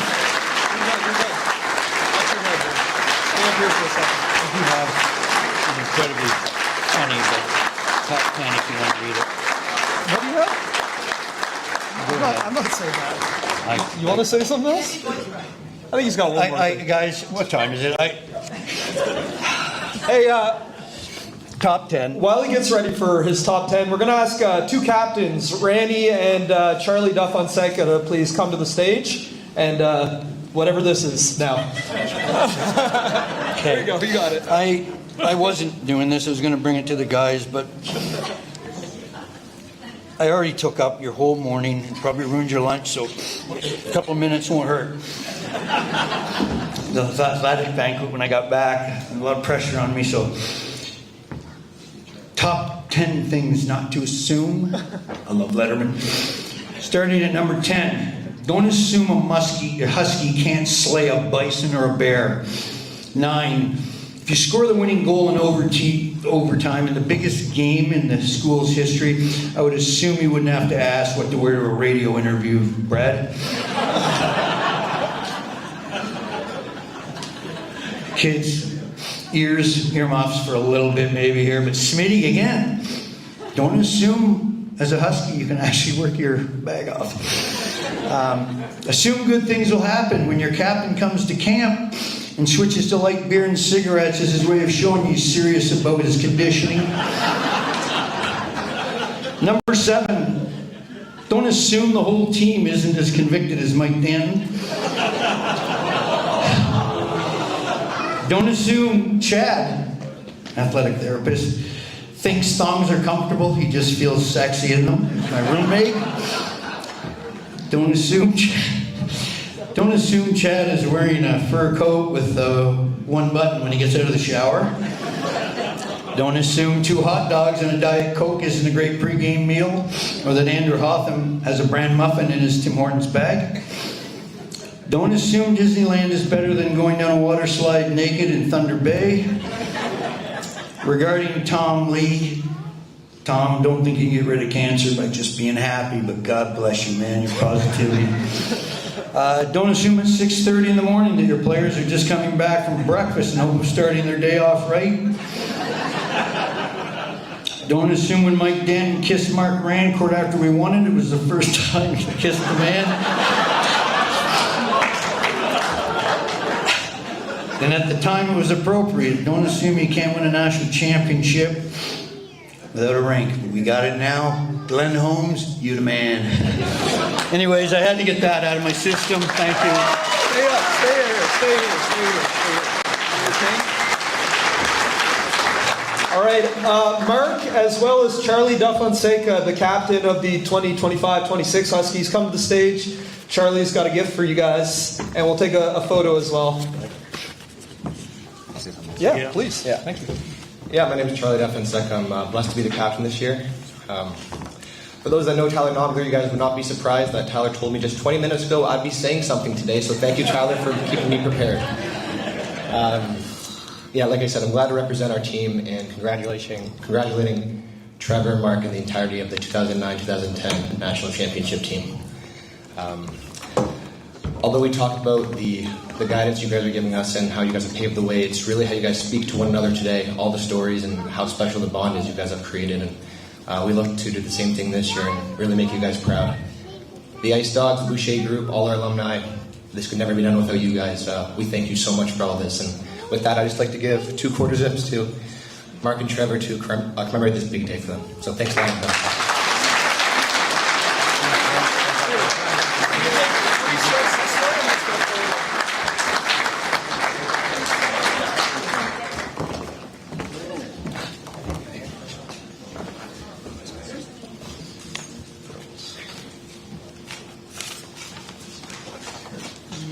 This one?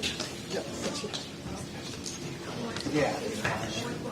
Okay, one last thing while these guys are on stage. Can I please ask all the members of the 2009-2010 team, players, coaches, trainers, anybody, please stand up and let's show our appreciation once again for the 2010 Huskies national champions, forever enshrined in the Husky Sport Hall of Fame.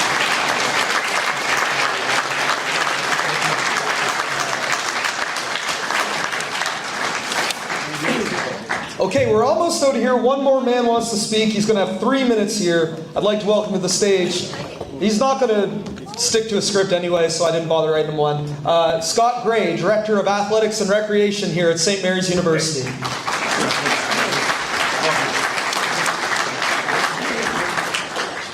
There you go. All right. Thank you, everybody, for coming today. It's great to see a packed house. We're so pleased to be able to celebrate this team. Also, because I'm paying for this, Trevor, I get the last word. Okay, we had a little fun with that at 6 or 5 a.m. or whatever time we text each other every morning. But you know what? It truly is my honor on behalf of St. Mary's University to celebrate this group of individuals, both collectively and individually. I really appreciate the support of the St. Mary's community in celebrating this every year, and we hope to see you again here next fall. A couple of thank yous. Thank you to Alan April for playing MC today. Alan's always a professional man there. Thank you to our longtime photographer, Mona Giz. She's been around all afternoon. And one thing as a request, when we're finished the formalities here, I'd like every member and person involved in that 2010 team to come up on stage. We'll move these plaques out of the way so we get some good team photos. Mona will be around, so if you want an extended family team photo, that's fine too. Thanks, Mona. I also want to thank my athletic staff. Okay, they do the work behind the scenes, and similar to a lot of these stories about Trevor, the coach, they have to put up with my chaos. So I thank the athletic team for putting up with my chaos.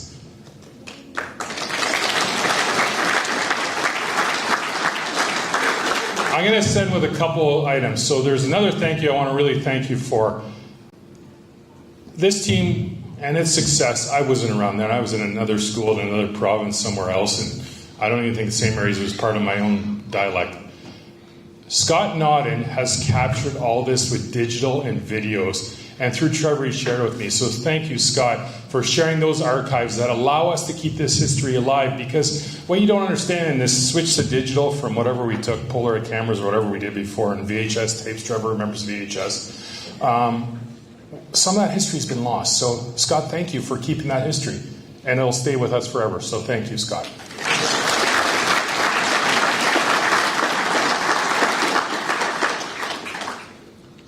You know what? We're formally immortalizing this team.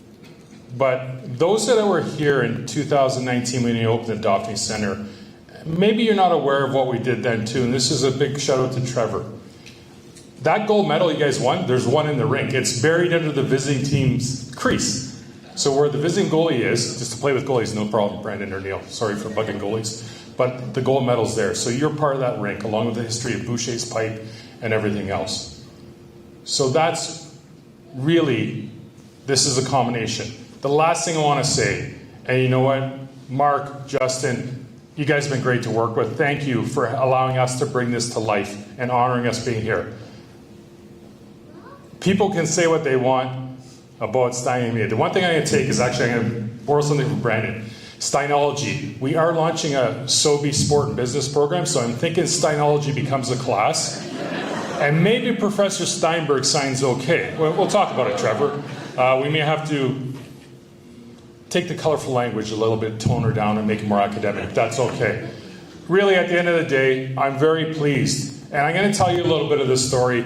This past, over the summer, when we made a decision to induct this group, and then as we're building out today and inducting Mark, and really, I reached out to Trevor. I think he was on a plane to LA or something with the NHL draft, and we finally connected. We've been playing text tag and phone tag. And I said, Trevor, I'd like you to do St. Mary's the honor of accepting an induction. Well, Scott, no, I just want to bring it to the team. His humility, he cares more about this team. And he's like, I really prefer just to keep the focus on the team, not on me. I said, Trevor, I got a small problem with that. I got 400 to 500 emails, texts, phone calls from former players, not just the 2010 team, that you have touched over 23 years, that if you don't really help me out here, I'm going to get lynched. So Trevor gracefully accepted, and for that, Trevor, from Scott Gray to Trevor Steinberg, thank you.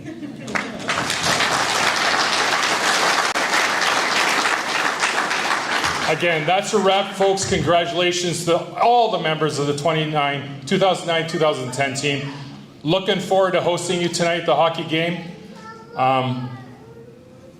Continue to be part of this. Hopefully this connects you back with the university, and our doors are always open to you. Have a great rest of your day, and we'll see you tonight. Thank you, folks.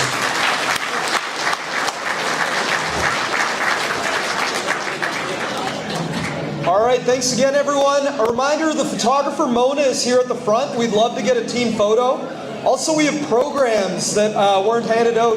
Please grab a program as a keepsake of today's occasion. Once again, thank you, everyone, for coming out. We hope to see you tonight at the hockey game, and enjoy the rest of homecoming weekend.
Biggest